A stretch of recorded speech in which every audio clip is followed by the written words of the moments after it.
1926.963, Testing and Test Facilities, Subpart V. 1926.963, Application.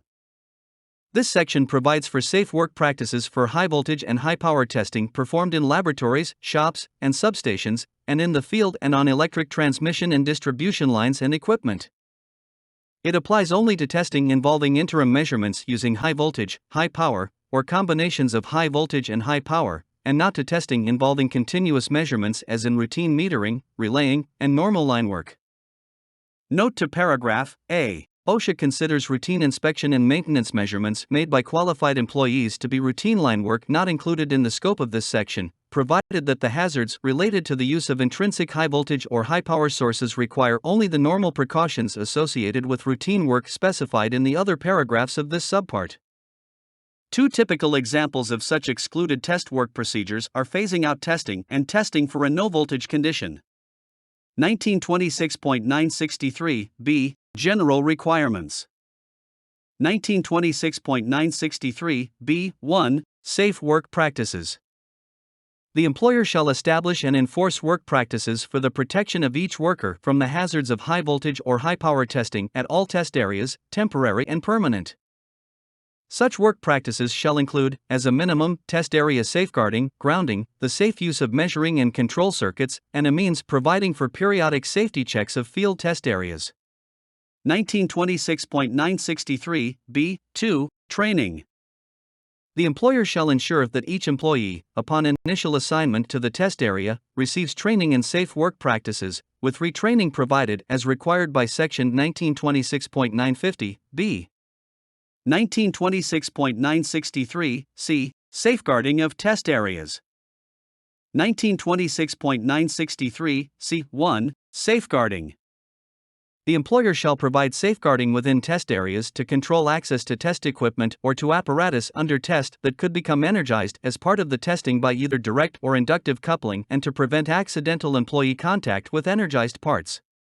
1926.963, C.2, Permanent Test Areas.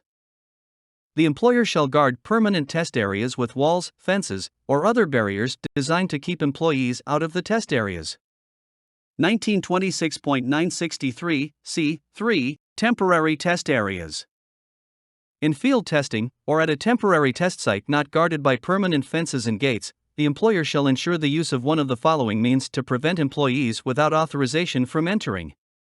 1926.963, C.3, through 1926.963, C.3, distinctively colored safety tape supported approximately waist-high with safety signs attached to it, a barrier or barricade that limits access to the test area to a degree equivalent, physically and visually, to the barricade specified in paragraph C.3, of this section, or one or more test observers stationed so that they can monitor the entire area. 1926.963, C.4, Removal of Safeguards. The employer shall ensure the removal of the safeguards required by paragraph C.3 of this section when employees no longer need the protection afforded by the safeguards.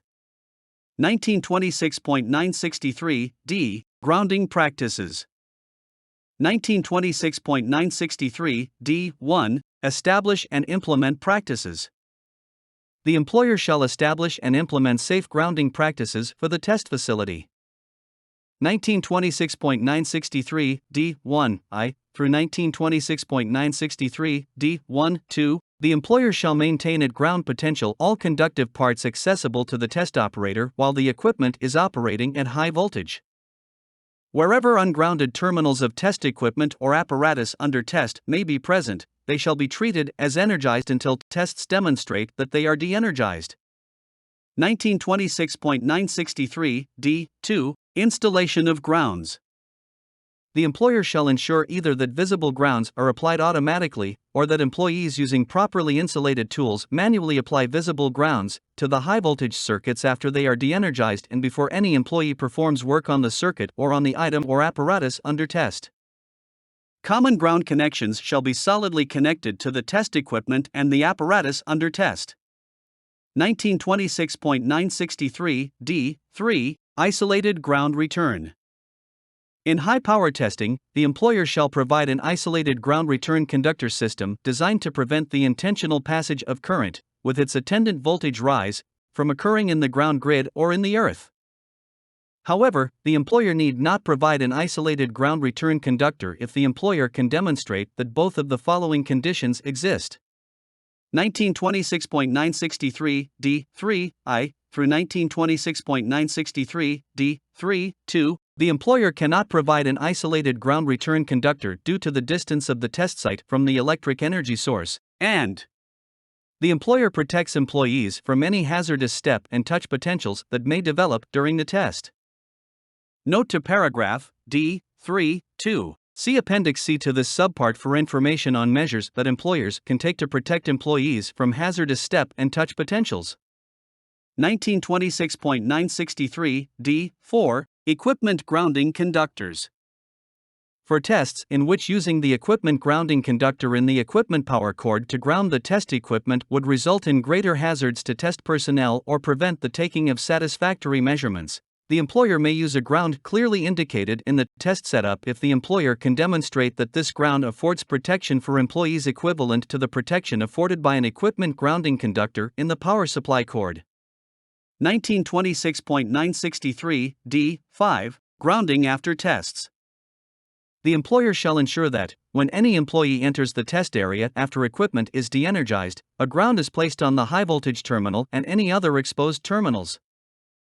1926.963 D5 I through 1926.963 D5 2. Before any employee applies a direct ground, the employer shall discharge high capacitance equipment or apparatus through a resistor rated for the available energy. A direct ground shall be applied to the exposed terminals after the stored energy drops to a level at which it is safe to do so. 1926.963 D6. Grounding test vehicles. If the employer uses a test trailer or test vehicle in field testing, its chassis shall be grounded. The employer shall protect each employee against hazardous touch potentials with respect to the vehicle, instrument panels, and other conductive parts accessible to employees with bonding, insulation, or isolation. 1926.963 E. Control and measuring circuits. 1926.963 E1. Control wiring. The employer may not run control wiring, meter connections, test leads, or cables from a test area unless contained in a grounded metallic sheath and terminated in a grounded metallic enclosure, or unless the employer takes other precautions that it can demonstrate will provide employees with equivalent safety. 1926.963 E2. Instruments. The employer shall isolate meters and other instruments with accessible terminals or parts from test personnel to protect against hazards that could arise should such terminals and parts become energized during testing. If the employer provides this isolation by locating test equipment in metal compartments with viewing windows, the employer shall provide interlocks to interrupt the power supply when someone opens the compartment cover. 1926.963 E3. Routing temporary wiring. The employer shall protect temporary wiring and its connections against damage, accidental interruptions, and other hazards. To the maximum extent possible, the employer shall keep signal, control, ground, and power cables separate from each other. 1926.963 E4. Test observer. If any employee will be present in the test area during testing, a test observer shall be present. The test observer shall be capable of implementing the immediate de-energizing of test circuits for safety purposes. 1926.963 F. Safety check. 1926.963 F1. Before each test. Safety practices governing employee work at temporary or field test areas shall provide, at the beginning of each series of tests, for a routine safety check of such test areas. 1926.963 F2. Conditions to be checked.